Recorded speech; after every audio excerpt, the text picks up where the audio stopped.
3 simple things from around the house, and the mice were gone in less than a week. No traps left behind, no dead ones to find, no chasing them into the walls. Just gone. I've dealt with mice and rats on this farm more times than I can count. Grain barns bring them in every fall, and once they find a way inside, they don't leave on their own.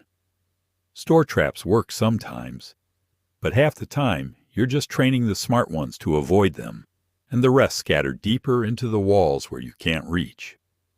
What I'm going to show you is what actually cleared them out for good, using things you likely already have. The first thing is peppermint oil. Not the candy kind, the real oil, the strong stuff. Mice have a sense of smell far sharper than ours, and peppermint overwhelms it.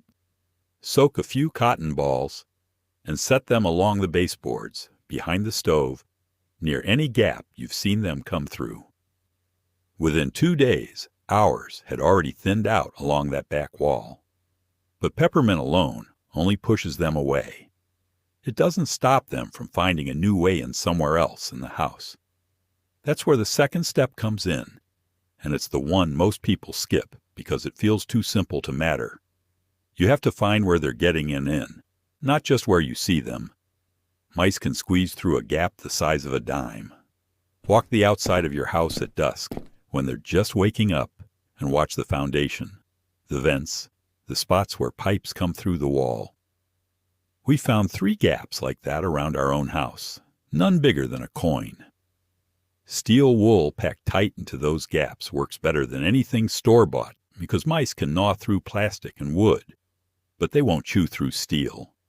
Even after sealing those gaps, we still had a few holding out in the barn, the stubborn ones that had already made a home in there.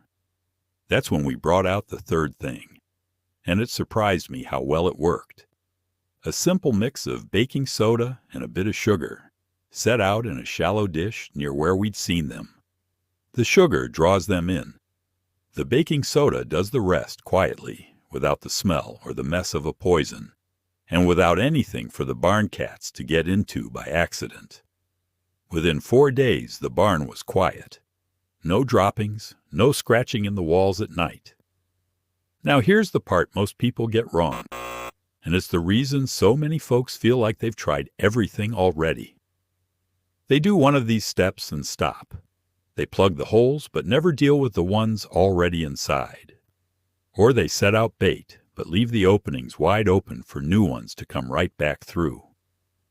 It has to be all 3, in that order. Push them out, seal them in, and clear out what's left behind. We've used this same method 3 falls running now, and each year it's faster than the last, because there are fewer gaps left to find. The barn that used to have rustling in the walls every single night has been quiet for 2 years now. My grandmother used to say the mice were smarter than the traps, and after watching them dodge every store-bought one we ever set, I believe her. But they're not smarter than knowing where they come from and taking that away, piece by piece. If you've been fighting the same mice for weeks with no luck, I'd start with the gaps before anything else. That's the piece most people miss, and it's the one that actually stops them from coming back. Try it this week, and let me know in the comments how many gaps you find around your own place. I'd guess it's more than you think,